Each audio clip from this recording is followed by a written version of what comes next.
special mailbag episode of the BS Podcast is brought to you by SeatGeek. That's our presenting sponsor since the 1970s. Find the best tickets for sporting events, music, wrestling, opera, you name it. Playoffs, NBA, NHL. What better way to find tickets at the last minute from people who are trying to get rid of them because they can't go to the game than SeatGeek? I have SeatGeek on my phone. It's by far the easiest way to shop for the best tickets thanks to their revolutionary grading system. Everything fully guaranteed. Try it out. Download the SeatGeek app today and do everything from your phone. Or go right to SeatGeek.com. We are also brought to you by TuneIn. Major League Baseball is finally back. The new season underway. My fantasy team, Byron Buxton, killing it again. He's 25 years old, but somehow he's killed my fantasy team for the last 20 seasons. The Ringer Podcast Network has baseball fans covered with the Ringer MLB show playing exclusively on the TuneIn app for the month of April. On top of that, the Ringer Podcast Network has partnered with TuneIn to give baseball fans a free 60-day trial of TuneIn Premium to listen to every live home call from every MLB game around the league. Catch the Ringer MLB show with Michael Baumann and Ben Lindbergh. It's very good, and it's only on TuneIn during April. With your premium subscription, listen to live MLB games on TuneIn as well. Go to TuneIn.com/Ringer and subscribe. Download the TuneIn app. Start listening today. TuneIn, your everything audio app. We were also brought to you, as I just mentioned, by the Ringer Podcast Network, where Shack House put up their golf podcast last night after the Masters. Joe House, he makes like half-unit bets and full-unit bets. He takes a couple long shot bets that he calls half units, and then he does full-unit bets as well and picks like 2 or 3 guys. He had Sergio Garcia, who won the Masters, and he had Justin Rose, who finished second. It was amazing. And if you listen to the Shack House podcast, you could have heard it. You could have made money on it. I don't know why you're not listening to Shack House. Check out the Shack House podcast. Subscribe wherever you get your podcasts. And speaking of podcasts, Pearl Jam has been doing the opening song for this podcast and the end song. We picked a couple different things from their Wrigley Field concert that they were nice enough to let us use. And they made the Rock and Roll Hall of Fame last week, and it was awesome. And if you haven't checked it out, I think there's some stuff up on YouTube, but I know they're running the full show soon. But congratulations to them. Thanks for letting us use your music. Pearl Jam, everybody.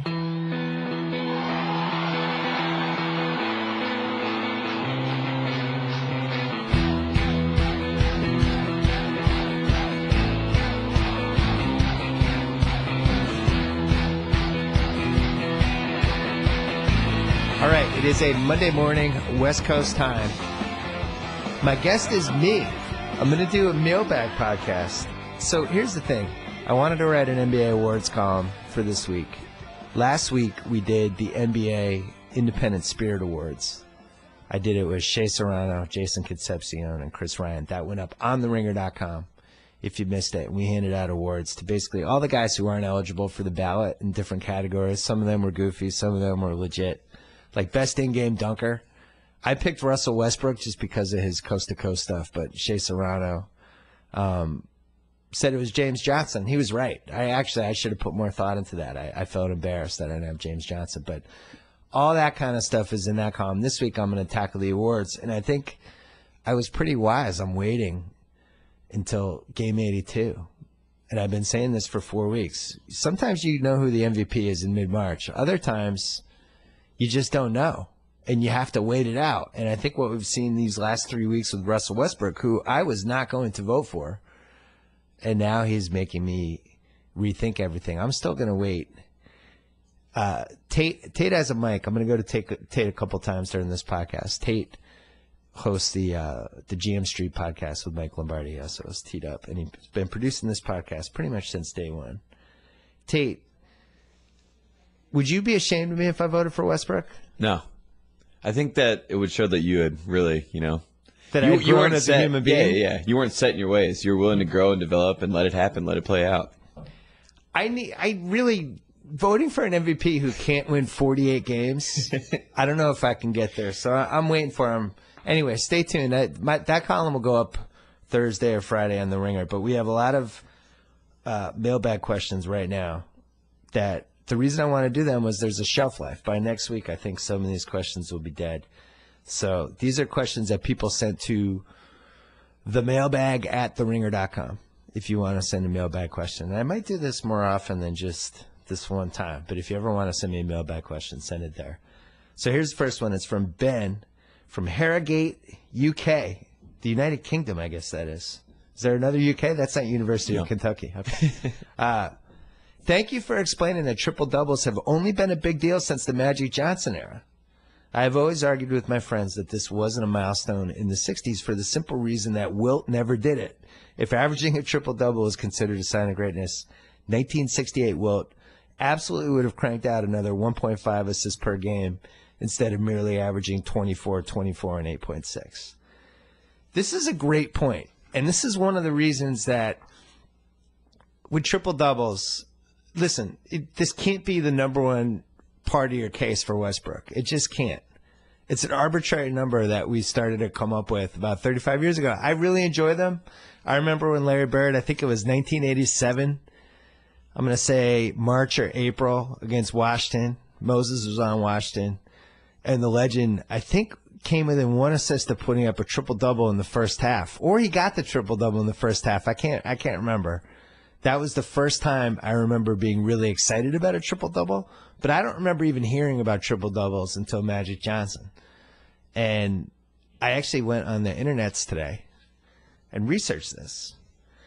The term triple-double was coined, allegedly, apparently, by Bruce Jolish, a former Lakers PR director, who had decided that Magic kept getting these double figures in points, rebounds, and assists.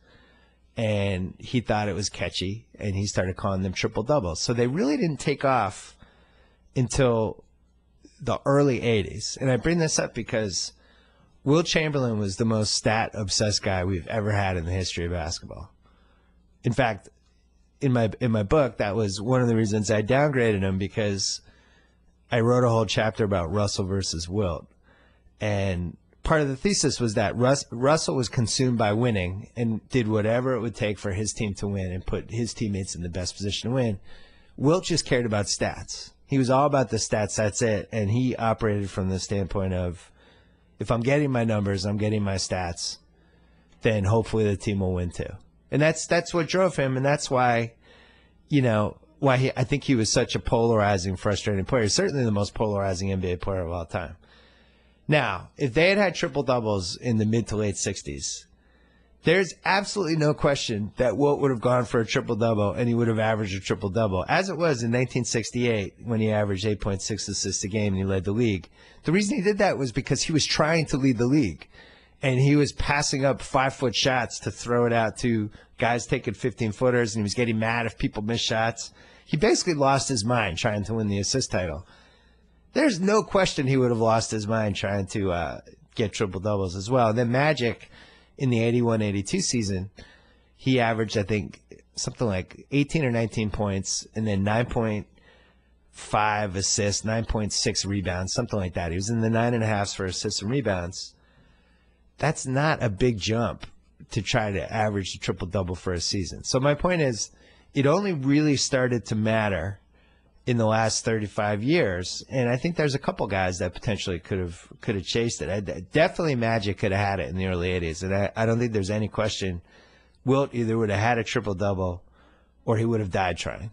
So anyway, I think if you're making the Westbrook case for MVP, I didn't even know. Did you know Oscar Robertson had the triple-double record of 41? Did you even know that was a thing? I didn't know it was a thing, but I also went back to his stats, and he could have had a triple-double every year. He had like 9.3, 9.4, 9.7, and then there was like 3 years in a row, and he averaged a triple-double. He basically averaged it for the first 5 seasons of his career. Yep, with Cincinnati. Yeah, right.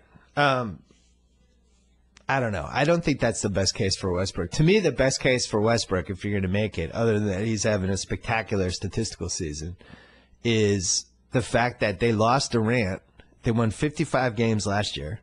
They lost Durant, who's one of the 5 best players in the league, and they're going to win 47 or 48. To me, it starts there. I don't, triple-doubles are cute. It's great. I enjoy them.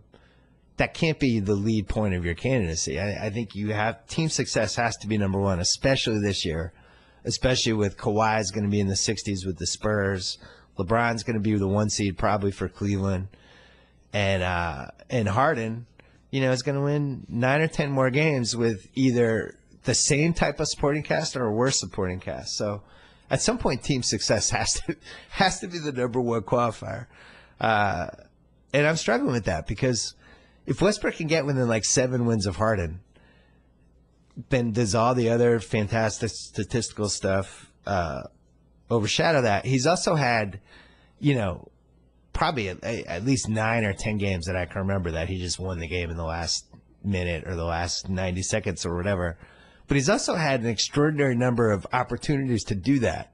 For whatever reason, Harden hasn't had a lot of last-minute games, whereas the Thunder, it seems like every game they're down 15 and roaring back, or they've blown an 8-point lead. It just seems like they've had an extraordinary amount of crunch time chances. Anyway, here's from Ahad in Ottawa, Ontario. He asks, wouldn't giving Russ a well-deserved MVP help us prevent the inevitable revisionist history podcast by Malcolm Gladwell?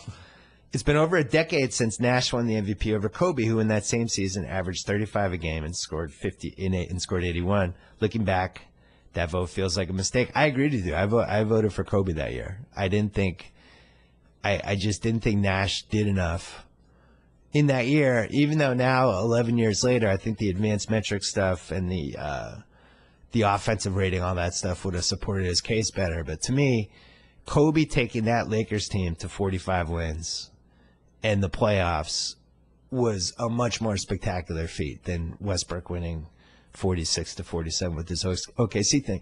I'm in the minority. I happen to think OKC has an above average supporting cast. I think Oladipo's good. I think especially as a number 2 option, as a scorer, if he had gotten the ball even more, he could average 20 a game. I love Adams as a center. I love all the stuff he does. I think Canner coming off the bench is valuable. Taj they added in the last 25 games, who I think is valuable. Going down the line, Sabonis was, I think, the 10th pick in the draft or the 11th pick, and Roberson's a very good defensive player. He's not playing with the Washington Generals. So let's stop the supporting cast crap. If you go guy by guy, Houston versus OKC, I would say it's pretty even. And then if you factor in the over-unders, OKC was – Tate, do you know what OKC's over-under was heading into the season? 41.5. It was 45.5. Oh. What do you think Houston's was? 43. 41.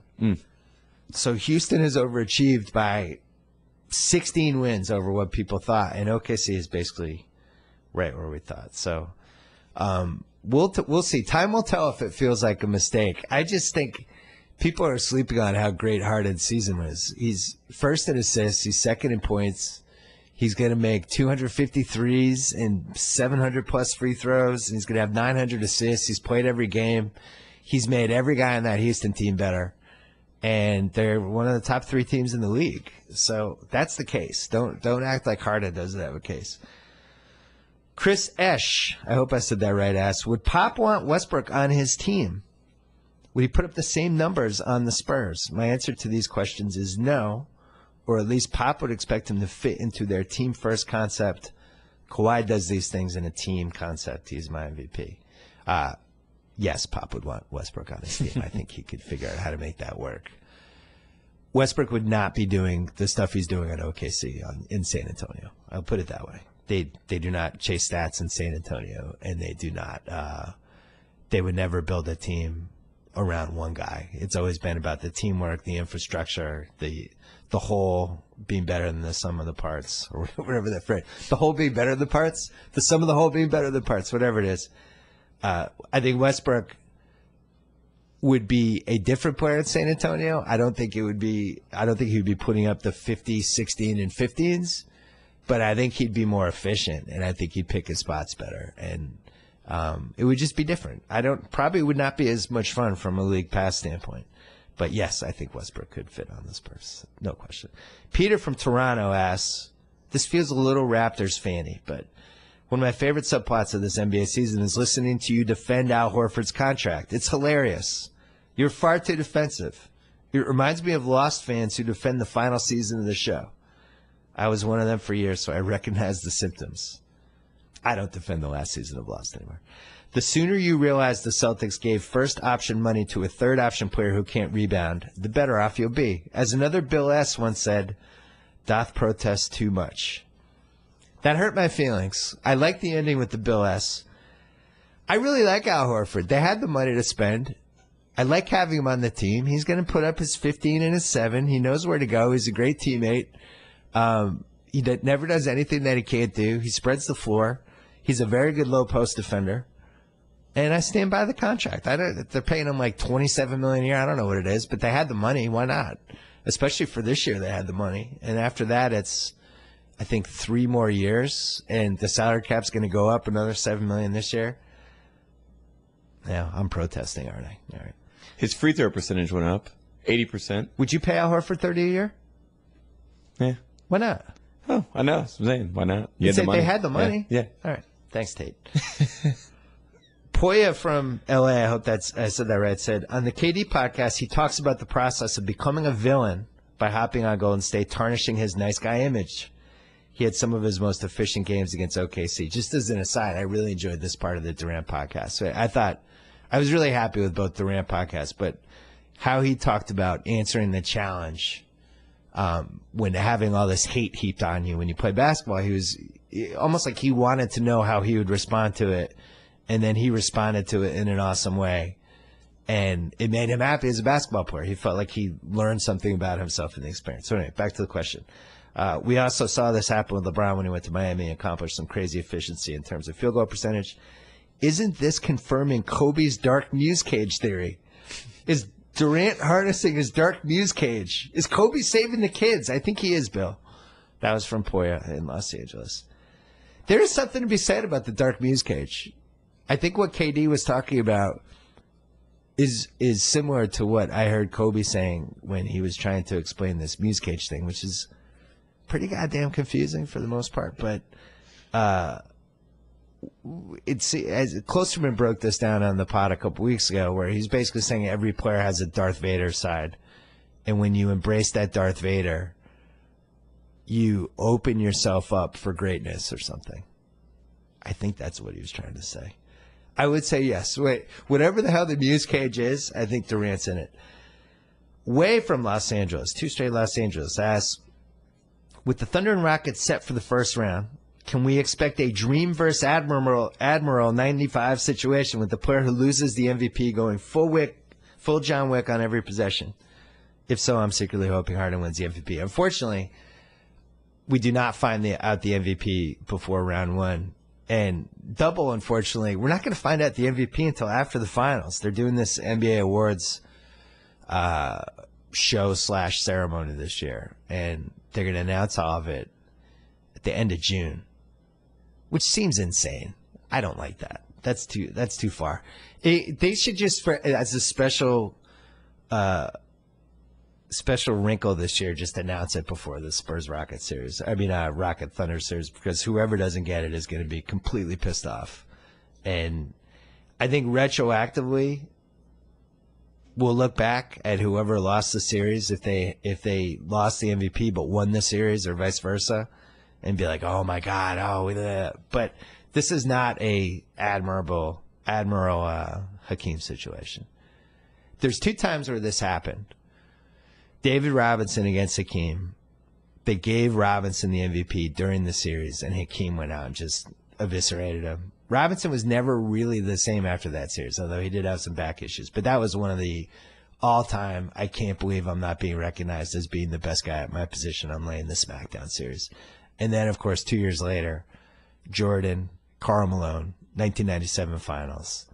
Malone wins the MVP. I wrote about this in my book, too. I'm still not sure how this happened. It was like one Jackie McMullen Sports Illustrated column in March, and it got momentum, and everyone decided at the same time they're just bored of honoring Jordan, and they gave it to Karl Malone, and then Jordan torched him in the finals. In Game 1, Malone missed 2 free throws. Jordan made the game winner. It was the all-time, what the fuck were you guys doing? How am I not the MVP moment? So, unfortunately, that's not going to happen this time around. But, you know, Let's say the Thunder beat Houston in round 1, but Harden wins the MVP 2 months later. My God, that's going to be awkward. All right, let's take a quick break to talk about wine. My wife loves whining about my faults. She really loves wine. That's why I signed her up for TryWink.com, because they made it so easy to get exceptional wines from all over the world delivered every month right to our door. It's a personalized wine club that recommends wine specifically for members based on the results of our palate profile quiz. Just go to trywink.com. They even take your feedback into account so they can learn more about your preferences with every order. Join for free. Skip any month. Cancel anytime. They even have a 100% satisfaction guarantee. You never pay for a bottle you don't like. Sign up for Wink right now. Get introduced to new and rare wines that you can't get anywhere else. Find out for yourself why me and thousands of other satisfied wine lovers are raving about Wink. Right now, Wink, offering my listeners $20 off your first order plus complimentary shipping. If you go to trywink.com/BS, that is WINC, trywink.com/BS. Free wine, fine wine, personalized for your palate, coming right to your door. That is trywinc.com/BS. All right, back to the mailbag. I just realized I'm not going to get through all these questions and I'm already bummed out. But, this is based off the last question from Marcus in San Diego. Wouldn't it be more fun if we handed out the MVP before that Rockets Thunder round one matchup? Or would it be more fun if Harden won the MVP and then we get to watch Westbrook next season literally evolve into the next level of humankind from the pure hatred he'll be feeling? Which would you prefer? I'm voting for that. I think the best case scenario here is Westbrook not winning the MVP for us as basketball fans, because I do feel like that's when he just rips off his face and he just realizes, and we all realize that there's just metal underneath and he's been a robot sent from the future. Joe from Indy says, you being against Westbrook as MVP because of the triple-double is an arbitrary stat. That's Trump-level hypocrisy. This from a guy who has created more clubs than an airline base on arbitrary statistical thresholds. Now boarding all 250, 750, 900 club members and veterans with small children. Oh, Joe, you tease me. I'm not against Westbrook as MVP. I just don't think he should be the MVP because he averaged a triple-double. I think there has to be more to the arsenal than that one. But you're right. I love making up fake clubs. And my favorite fake club is the 42 club, which is for the playoffs. And if you add everybody's points, rebounds, and assists during the playoffs, if they played more than 13 games, it's an astonishingly accurate and prescient indicator of if somebody was really great or not. And I don't know why 42 is the number, but I rigged it and I tinkered with it, and it was the number that was able to cut out the most Karl Malone seasons, so I knew I was doing something right with the model. And that's what it is. But 42, I think LeBron had one year where he was like a 53 or something like that. But if you look at this year, Westbrook with the 31, 11, and 11 basically, so he's in the 53 club. I wouldn't be a 53 club, but way over the 42 club. And there's another email that we have in a second that's going to base on this. But first, a stupid movie email from Toby in Philly. Toby says, I watched Man on Fire for the first time based on your mailbag. It's a decent action flick, but there's one glaring issue that I had to email you about. Oh, no. Creasy kills Fuentes with the C4 up his ass, and he shows him that he has extra C4, an extra detonator, and another butt plug thing. Then at the end of the movie, he makes the deal to trade himself and the voiceless brother for Peta, the little girl. Denzel walks over the bridge, gets patted down, no weapons. And I'm all ready for the extra butt plug full of C4 to take down the last of the Brotherhood. But then we just get a lame epitaph of his death. He bleeds to death. And they roll credits. Are you fucking kidding me? First, the name of the movie is Man on Fire. How does he not blow himself up at the end? No way Greasy doesn't come to that meeting packing the ass-explosive after promising to kill everyone involved with the kidnapping. I can't get over this. Please explain how this didn't ruin the movie for you. First of all, bite your tongue. Nothing's going to ruin Man on Fire, one of the great Denzel movies of all time. You're right. That's how the movie should have ended. He should have blown himself up. My guess would be that Denzel just didn't want to blow up into 100,000 pieces at the end of the movie, and he liked the image of him just bleeding to death and fading and dying because it was just more fun to act. But you're right. Man on Fire should have been the end. He should have blown up and literally could have been a man on fire. I'm with you, Toby. Nick from Whittier, Utah asks, why is everyone saying Tony Romo is going to be great on TV? I'm not saying he won't be, but what has he done to receive such praise? You, of all people, are critical of announcers. It looks like a really hard job. So Brian Curtis from The Ringer has been on this bandwagon for a while. He said Tony has not really given any interesting interviews in about 10 years. He's always just defaulted to being as, I don't know, as purposely bland as possible to not make any waves. I am basing all my announcer guesses on Romo's future here from one night I spent with Romo at Jimmy Kimmel's house with cousin Sal, where we watched a Cardinals-Packers game, and he broke down the game for us, the entire game. And then we went out to dinner, and he did imitations of quarterbacks throwing footballs and just went to a whole other level of analysis and was so engaging about it that I left the dinner thinking, that guy's going to be the next Barkley. Now, the question is that just a private side of him, or can he actually figure out how to do that in public? So they do this news conference where they announce that he's going to be Simmons' replacement. And really boring interview with him. Just what? There's a chance to be like, hey, I'm going to show off my personality, my sense of humor. He didn't do it.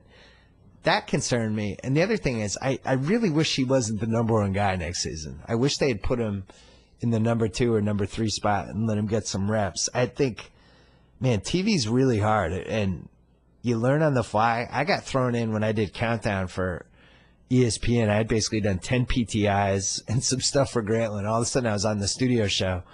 And fortunately for me, the studio show, it's not like people go out of their way to watch it before the game. They'll watch it if it's on, but most of the time it's on at a bar with no sound, and you just kind of have to look a little bit like you know what you're talking about, but it's really hard to be a disaster on a studio show. And I got enough reps, and by like March, April, I felt comfortable, and I knew where to look and how to say my points concise and all that stuff. And I felt like by the end of the season, I was pretty good at it. Romo is not going to have that luxury. He's just going out there. You know, he'll have a couple preseason games. They'll do a couple test games. But, man, that's a hard job. It really is. And we're always unhappy with color guys. We've really only liked a couple in the history of football. Tate, is Tony Romo going to be good? I hope so. Did you see he's going to be at the Mavs game? They're gonna let him sit on the bench in a Mavs uniform. I like that. It would have been more fun if he had been on a team that had no chance of making it past round 2 in the playoffs. Yeah. Like the Bullets, the Wizards. Yeah. If the Wizards had signed him, that would have made more sense to me because they're only going to get. Sorry, I'm just making sure Cousin Sal's listening. I wish you would have wore the Cowboys uniform, like with full pads, full everything. Is he going to play for the Mavs? They won't let him, right? I think No. I heard through the grapevine that Adam Silver had like a stroke when he heard about this. like just went bonkers. Just could not believe that they were going to do this because it opens the door for teams to just do this left and right. Yeah. Like I could be playing on the Clippers in 2 years when they're 22-60 after everybody leaves. Ezra K asks, in the 62 season, Wilt scored 50 a game and had 25 boards a game. He also had a 100-point game, scored 4,000 points. Nobody's done that since. Had over 2,000 rebounds. He's the only other one who did that. Oscar, that same season, had a triple-double, and yet those two guys got crushed in the MVP by Bill Russell, who scored 18 a game and had 24 rebounds a game, less than Wilt.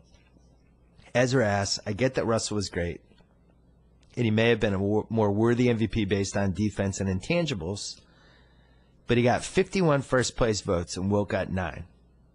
How do you explain this and not sound like an idiotic Celtics homer?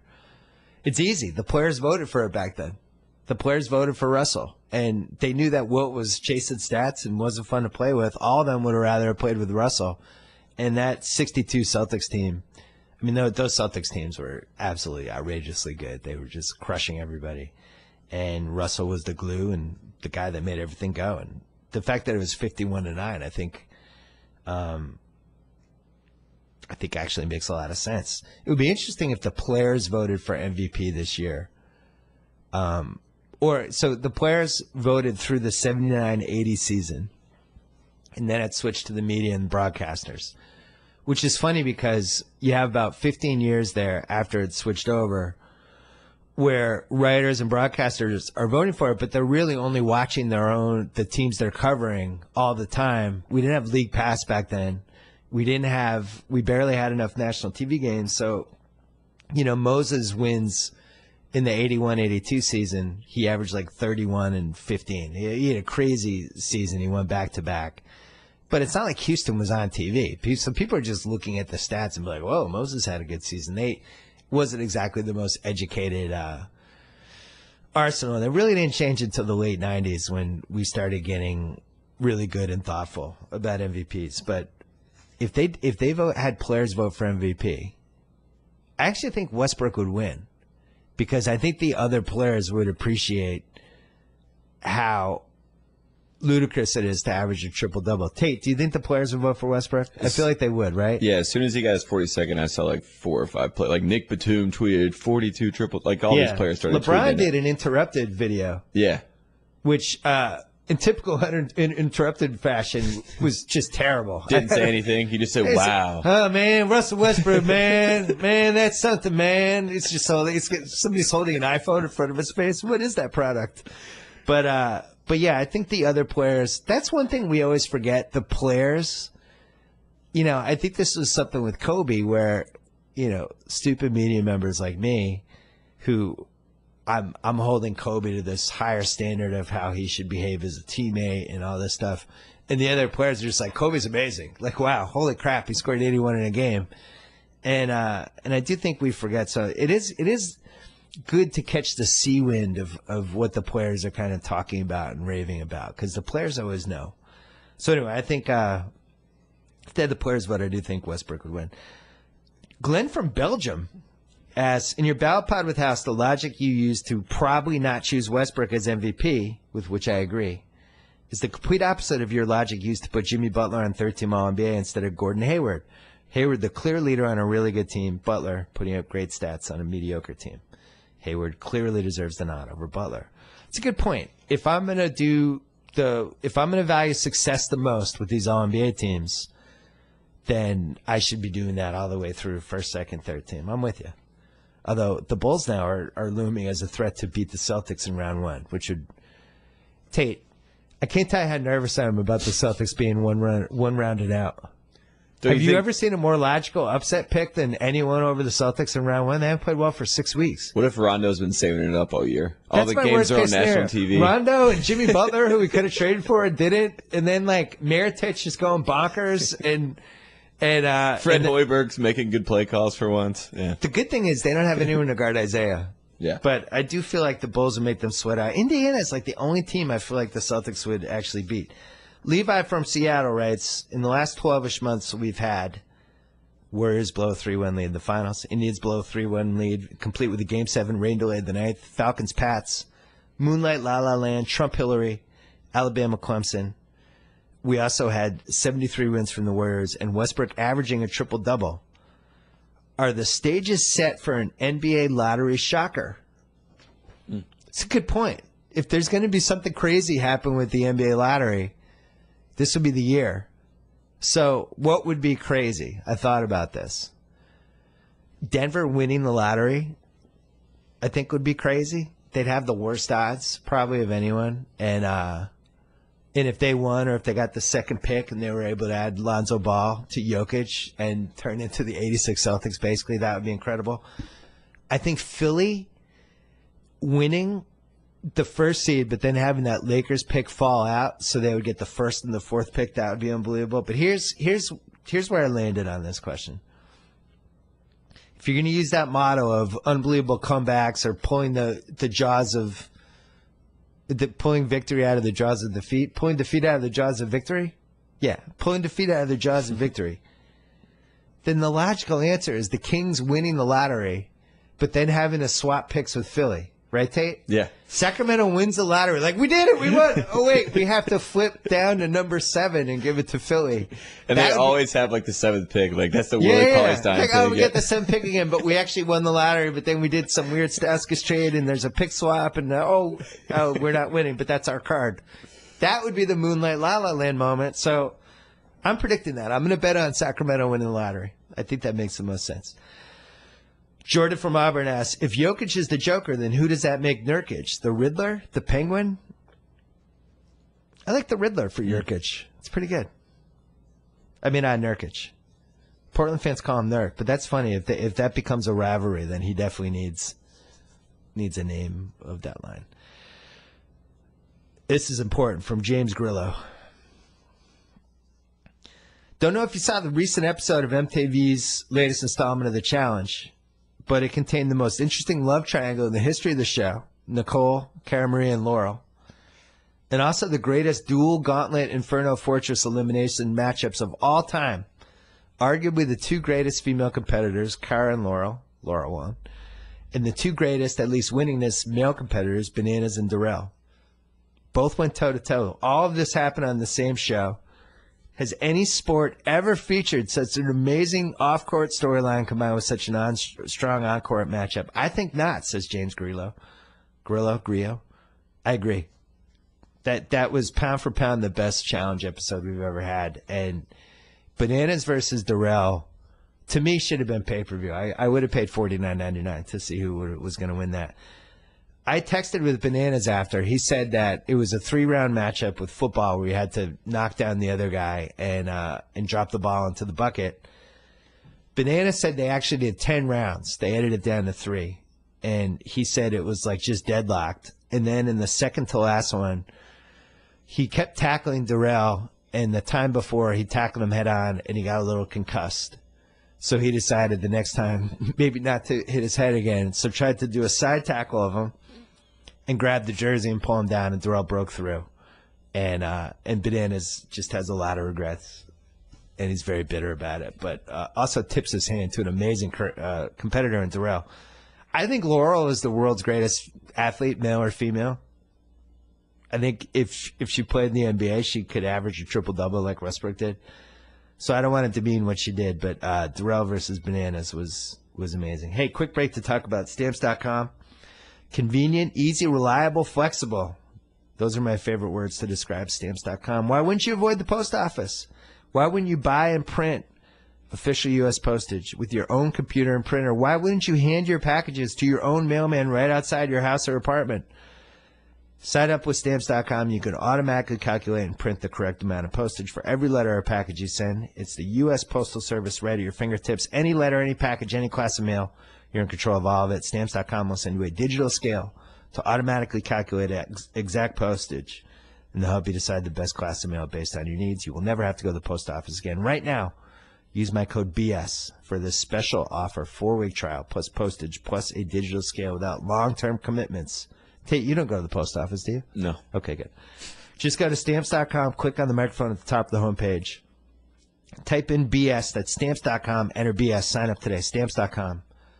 Never go to the post office again. Before we get back to the mailbag questions, quickly on the Masters. So I had an all-weekend soccer thing for my daughter. I taped the Masters, and I tried to do the thing where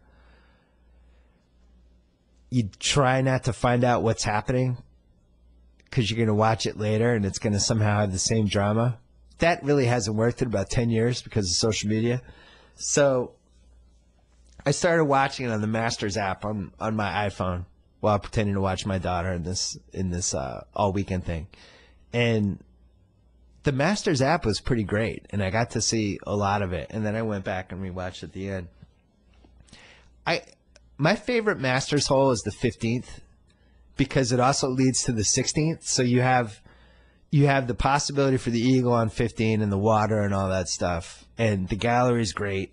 And it always seems like good things happen there. But then it carries over right to the 16th. So that little sequence is the best.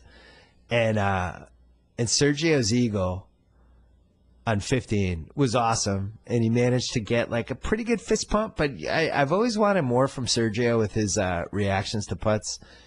And it really felt like it was Sergio's time.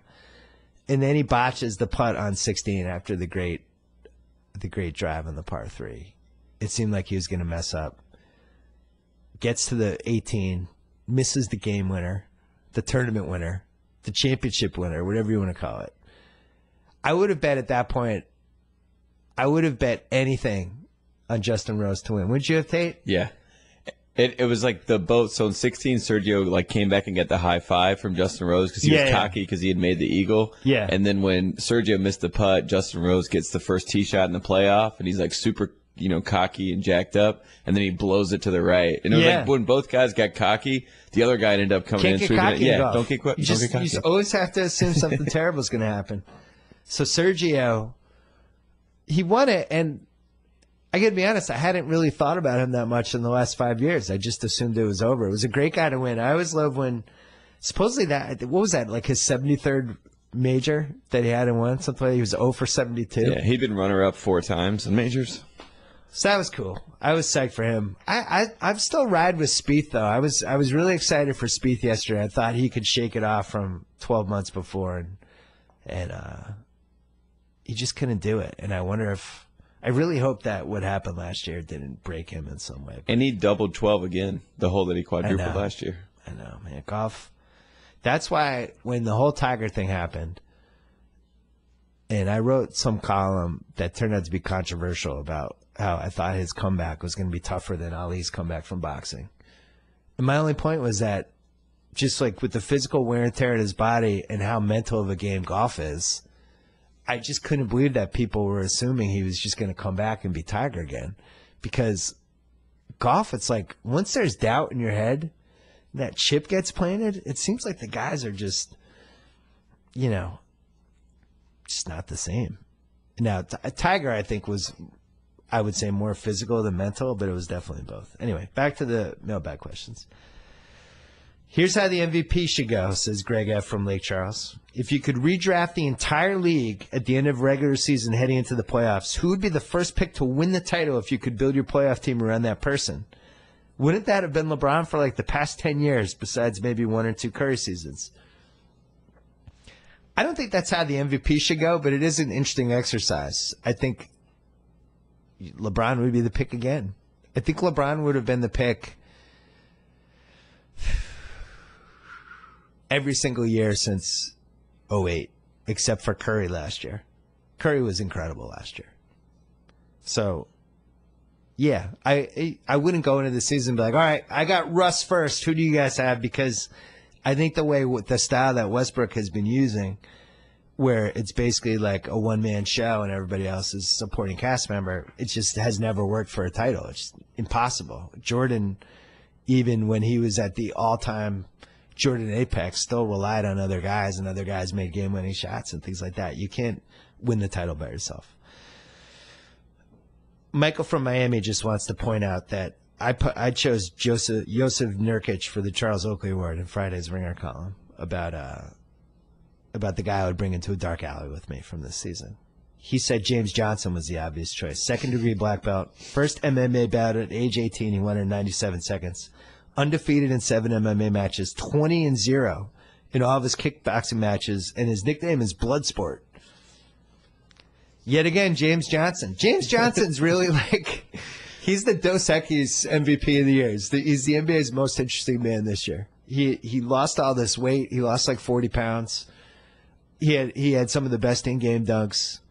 He's an MMA guy. He spurred this amazing Miami turnaround that unfortunately looks like it's going to fall about 1 win short because Waiters Iowa got hurt. But yeah, James Johnson. He's the greatest player from Wyoming ever. James Johnson. Who are the other choices? Venice Dembo?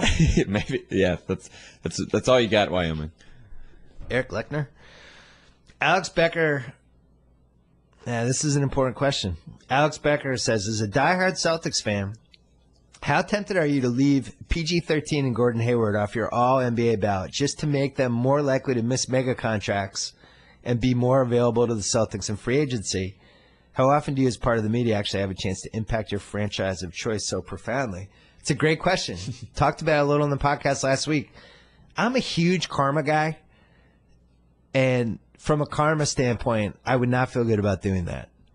I would feel like it would backfire on the Celtics in some way with the lottery. They'd end up in the 4th pick or something. Not that I could control the lottery, but I just believe all fans have a responsibility to represent the collective karma of our team.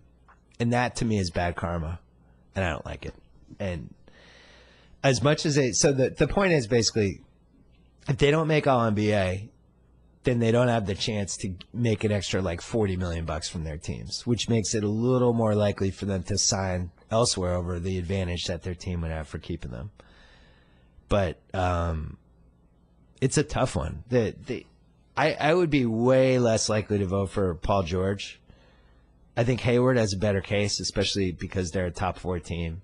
They have a chance to get to 50 wins. He's their crunch time guy. He's been excellent. He's been efficient. I think you make a better case for him. On the other hand, it's hard for me to accept that he's one of the best 15 players in the league this season. So I got to think about that some more.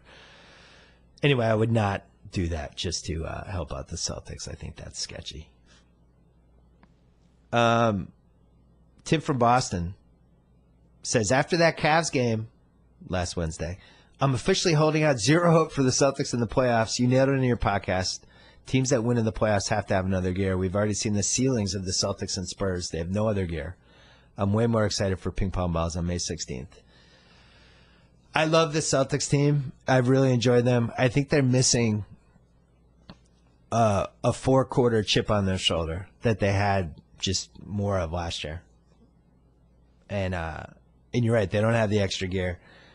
Too much of their success or failure revolves around their ability to shoot threes. And most of the time they shoot threes around 33, 34, 35%. And when they do that, they don't win. If they have a game like they did over the weekend against Charlotte, they made 40% of their threes. They're just about unbeatable. They take a lot of threes, and when they're not shooting well like they have since the All-Star break, they haven't been shooting well.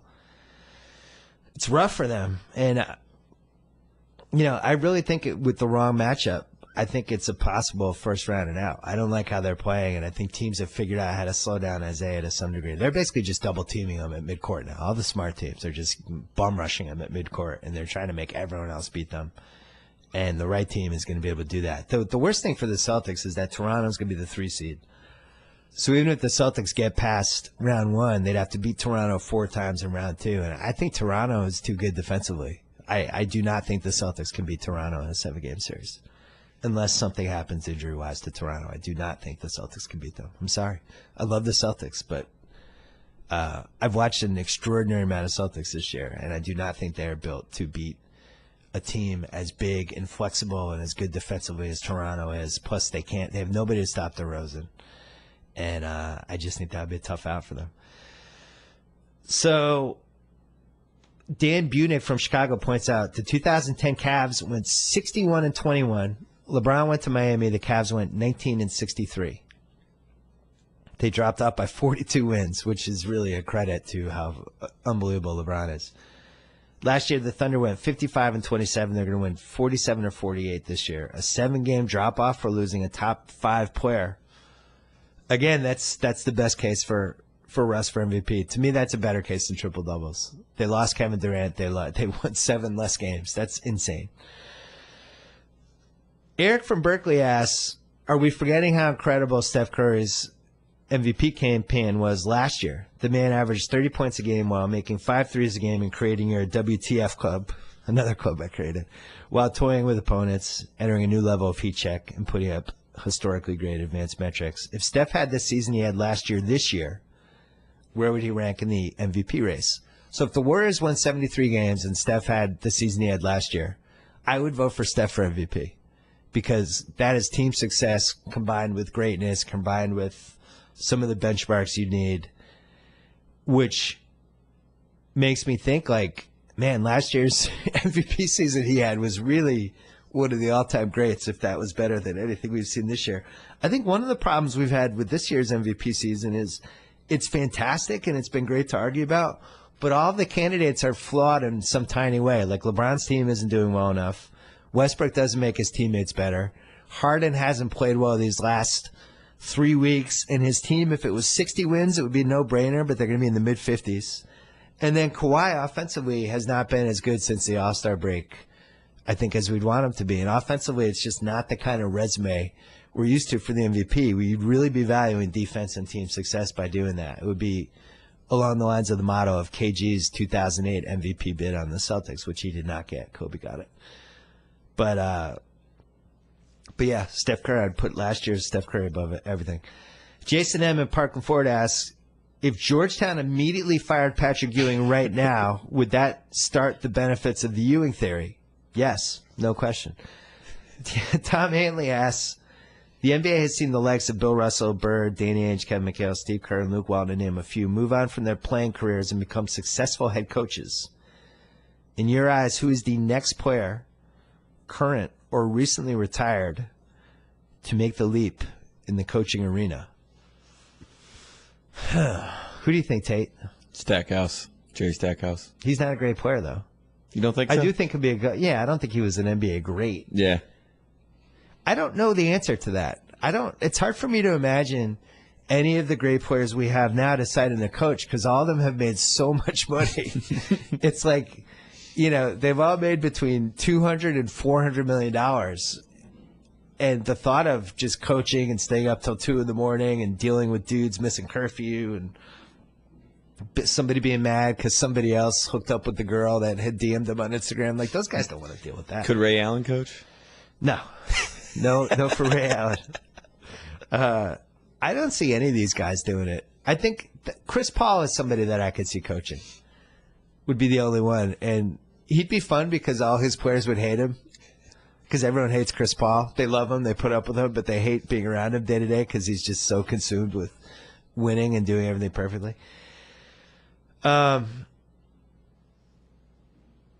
Matthew Shelton in Johnsburg, Illinois asks, is there any sports streak more inexplicable than the TNT Bulls? No, there's not. I don't understand it.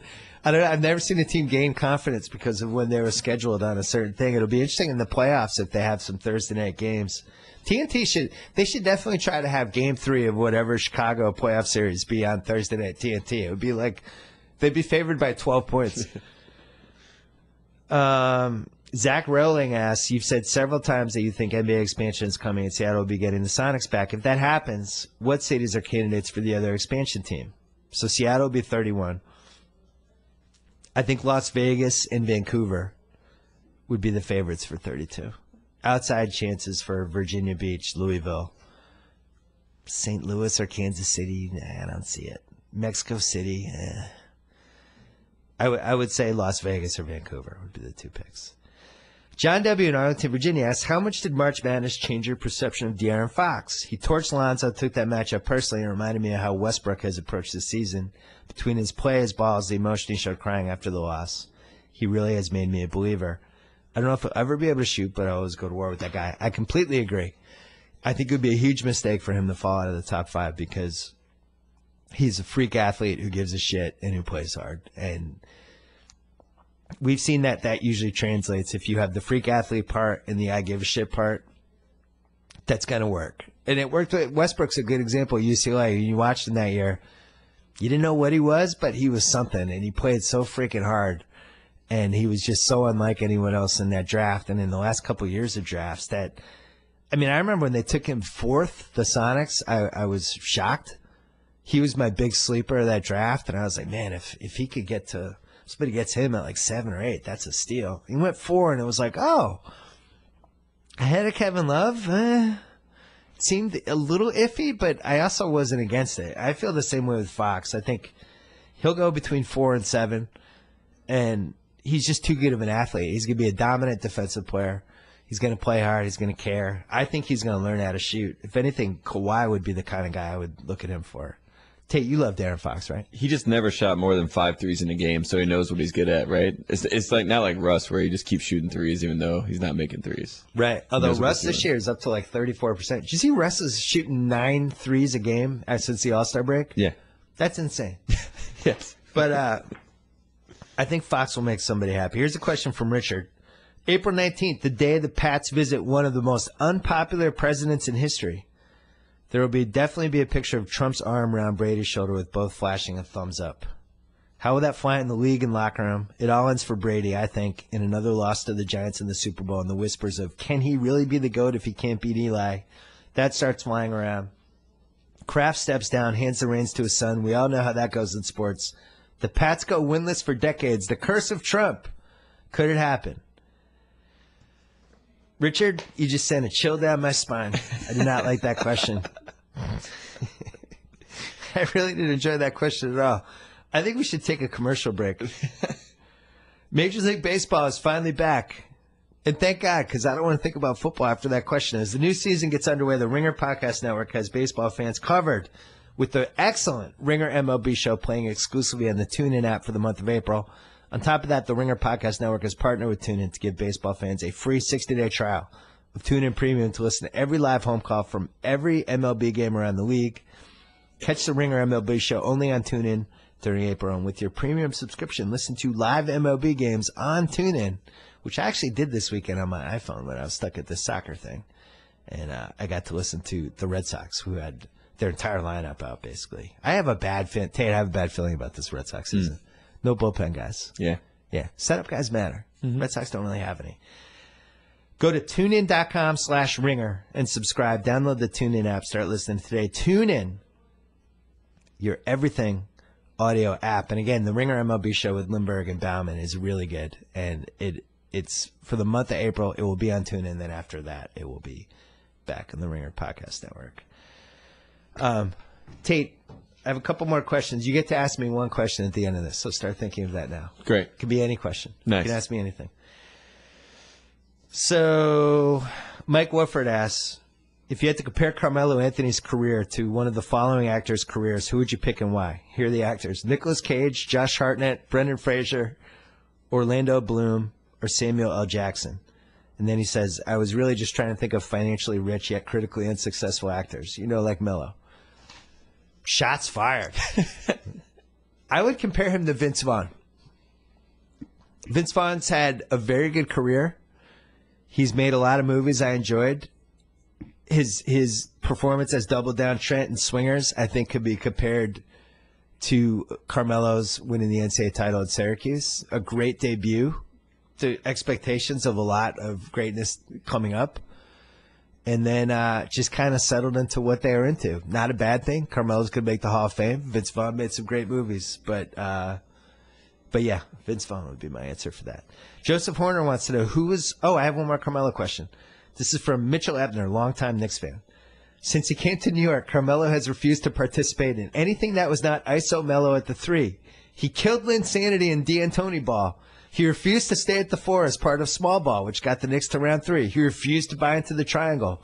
All he wants to do is face up, jab step, hoist a shot or drive, or take a 3. He doesn't play hard on defense anymore. I think Phil wants him gone, hence the triangle for next year. Let Melo know now that he's going to be a cog in his system and that his stats are going to be hurt. Let him beg out. Once he's gone, they will change the offense again. What do you think? I think you're 100% right. I think Melo will be traded this summer to the Clippers of Los Angeles. I think Blake Griffin will be on the Oklahoma City Thunder next year. I'm going to make a prediction. What day is today, Tate? It is April 10th. April 10th. I'm going to make a prediction. You can play this on the YouTubes in 3 months if it happens. A 3-way deal. Carmelo Anthony to the Clippers. Blake Griffin sign and trade to OKC. And OKC sends Cantor and some other stuff to the Knicks to make it worth their while to give up on Carmelo. What do you think of that, Tate? I'm into it. You're into it? Blake and Russ. Blake and Russ. Little Blake pick goes and home. roll. Yeah. Yeah. Blake goes home. And they get along for about 10 games. Jay Valdosta asks, Rajon Rondo is almost leading the Chicago Bulls in three-point percentage. Is there a better way to describe this season? Rondo's at 36.6, Butler's at 36.9, McDermott's 37.3, and Grant is at 36.8. Jesus. So if Rondo hits a couple threes, he could lead the Bulls in threes. That's not even the 10 craziest things about it this season. Jeff Stone wants to know who owns the rights to the old Grantland.com name and website. How proud will you be when someone takes it over and turns it into a porn site? First of all, very proud. Very proud, excited, delighted, vindicated in a lot of ways. ESPN owns the site, and my guess would be that it's just going to be locked behind some metal safe for years and years until they have to start hawking stuff for cash, which could be in about 2 years. Austin Fahey wonders, I always hear about Chris Paul, point guard, and how he's the best point of all time. But if I could play with Chris Paul or Magic, I'd pick Magic. Chris Paul or Steve Nash? I'd pick Steve Nash. I'd rather play with Jason Kidd, Detroit Isaiah Thomas, John Stockton, or any all-time great point guard before Chris Paul. Is this the same hate the Clippers always get, or is this a fair statement? That was from Austin Fahey. I'm with you. I wouldn't want to spend 10 years of my life playing with Chris Paul. I just think he's difficult to play with. He's a perfectionist. He's that guy in your office who's just constantly like, hey, man, your desk's dirty. Hey, man, I thought those things were, I thought you were going to send me those reports at 2. Hey, man, we had a meeting. You're a minute late. He's that guy. I just think after like 5 years, you just kind of lose the will to live. And here's my evidence. I've been watching the Clippers this season. He's a perfectionist. He's a very demanding guy. He stomps around on the court, and this vibe is created that is just, you're whining at the calls, and you do this, do that. He's yelling at people. I don't know. It's not that fun. Tate, would you want to play with Chris Paul for 5 years? He's just never won anything, unfortunately. And he's never won anything. We were always pulling for him. But Isaiah Thomas won titles. Yeah. Isaiah Thomas had a 4-year run where the Pistons were in the hunt year after year after year with probably more talent than Chris Paul had. It's a lot of pressure on his teammates. I think that's what it comes down to. Like when Wake lost in the second round, it always felt like there was just like a lot of pressure on everyone else to perform for him. He's rigged it perfectly. Boz Bostrom from St. Joseph says, I've been doing my job as a dad and introducing my son to the Rocky series. We're through Rocky 4. What do I do now? Do I stop altogether? Do I skip to Rocky Balboa? Or do I continue on with Rocky 5? I'm really glad you asked this question. You go from Rocky 4 right to Creed. You forget that Rocky 5 happened, and you don't acknowledge Rocky Balboa. You just go from Rocky 4 to Creed. It's fine. You don't ask any questions. Adrian's dead of cancer. You get it. You'll understand that from Creed. Rocky 4, Creed dies. It goes right to Creed, which Creed's son. It just makes sense. If I'm doing a Rocky marathon on AMC, if they put me in charge of AMC, I'm doing a Rocky marathon. The Rocky marathon for me would be the first 4, and then Creed. I think we got through all the questions, Tate. Hold on. Oh, Christopher from Jersey City asks, is Popovich so smart that the Spurs intentionally laid down against the Lakers on April 5th in an effort to reduce the Lakers' draft odds? The Lakers' win essentially sealed their fate as the third worst record, which increased the possibility of forfeiting their pick to the Sixers from 41.8% to 53.1%. And also, if that happened and they lost their pick, they'd also have to owe their 2019 first-round pick to the Magic.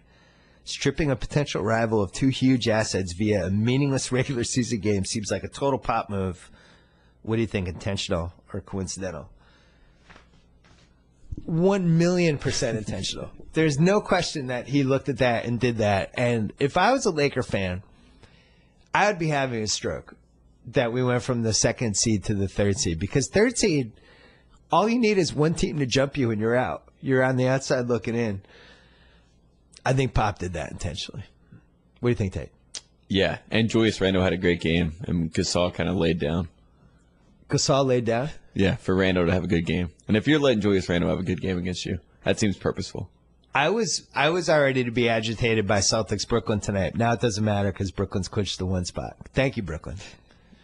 But, if you're the Celtics, do you want the Celtics to get the number 1 pick? If I'm Isaiah Thomas, do I want them to get the 1 seed or the 1 seed in the lottery, get the first pick, and take Markelle Fultz, who's going to take my job? I wouldn't want that. I would try to shoot like 6 for 32 in that game to try to get Brooklyn out of there. So, all right, I think we covered everything. We didn't really talk about NFL draft. I didn't want to talk about NBA because we have a bunch of NBA stuff coming. I'm going to do my awards column and all that stuff. Tate, you get 1 question. So there's this trend, right? And all the champions have gotten redemption.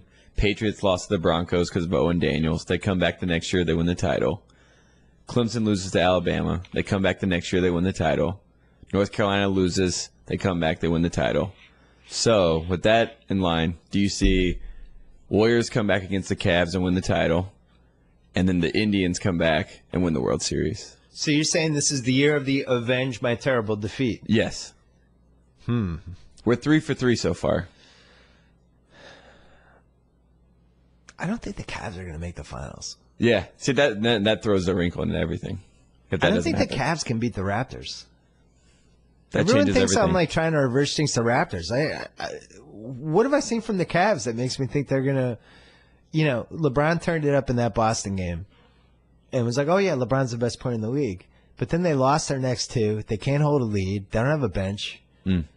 It's weird to me that LeBron and any team with LeBron and Kyrie, I don't even why do the other teammates even matter that much? That should be a 60-win team. Yeah. They have two of the best 12 players in the league. And they're sort of they just brought Kay Felder back from the D League, and they're depending on Larry Sanders to like develop so that he can play in the playoffs. That's not good. Kevin Love doesn't seem right. I thought that jump ball at the end of regulation in the Atlanta game. Did you see that? No. There's a jump ball. Atlanta's down 2 with like 5 seconds left. Jump ball gets bounced. Kevin Love dives to the floor, but not 100%. Not like his life depended on it. Sort of like his career in Cleveland. Yeah. Except for the last minute against Steph when Yeah. he was like, I'm not letting Steph score on me. Millsap ends up making a shot, tie the game. And now they have to sweat out the 1 seed. But I don't like what I'm seeing from them. And, Kevin O'Connor in our NBA Slack, we've been talking about this a lot. There's been a lot of what the fuck is Ty Lue doing with this season. Ty Lue might not be a good coach.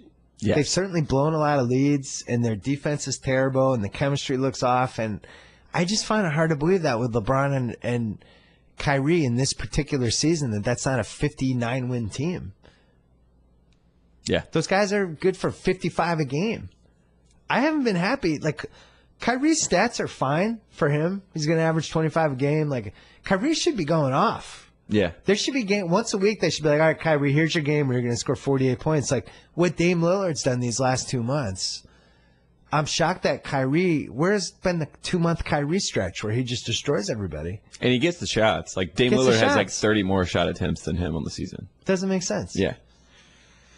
All right, that's it for the mailbag. If you want to send, we might do this again. Did you think that worked, or we're never doing this again? No, I loved it. It was you fun. loved it? Yeah. Oh, thanks, Tate. We'll get the people involved. Get the people involved. Yeah. Give the people what they want. But it's a good way for me to bounce around a whole different bunch of topics. And also, like, if I can't actually write the mailbag, it's fun to do these on here. So if you want to send a question to the next, either the mailbag I write or the podcast mailbag, send it to the mailbag at theringer.com. Once again, the mailbag at theringer.com. Thanks to stamps.com. They bring the U.S. Postal Service right to your fingertips. Buy and print official U.S. postage for any letter, any package, any class of mail using your own computer and printer. They'll send you a digital scale, automatically calculate exact postage. You'll never have to go to the post office again. Sign up for stamps.com. Use promo code BS for a 4-week trial plus postage plus a digital scale with no long-term commitments. Click on the microphone at the top of the stamps.com homepage. Type in BS. Thanks to SeatGeek, our presenting sponsor. Thanks to TuneIn. Don't forget about the 60-day free trial of TuneIn Premium. Just go to tunein.com/ringer, and that's where you can find our MLB, the Ringer MLB show for the rest of this month. Don't forget about Tate's podcast with Lombardi, GM Street, which you can find on the Ringer NFL show feed. When are you going to 2 week before the draft? Yeah, Soon? I think we were talking about this week, maybe next week. Okay. You're doing a good job on that. I'm proud of you. Thanks. I remember when you were just this little kid from North Carolina with 20 cents to your name and I think it was 15 cents. 15 cents and just some clothes, and that's it. Did your girlfriend come this weekend? She did. How'd that go? Beautiful. Did you get in a fight? No. That's great. That's such a win when they come to visit. You don't get in a fight. She didn't try to start one on like Saturday night at 2 a.m? No. That's great. She heard that I hosted a podcast called GM Street with Mike Lombardi. That was it? Everything's changed. And then you had 20,000 Twitter followers? How's your life changed since North Carolina won the title? I'm unflappable. Nothing can really affect me in life. I feel vindicated. It was a tough stretch. Last year was a tough stretch. How many times did you cry? Oh, I cried in the arena 2 or 3 times. 2 or 3 times? Yeah. It meant a lot. I'm trying to think the last time I cried from sports. Plus, we booed Mark Emmert, which made me cry. Just tears of joy. I've never cried after a win. I've only cried after losses. Yeah. Then after Len Bias died.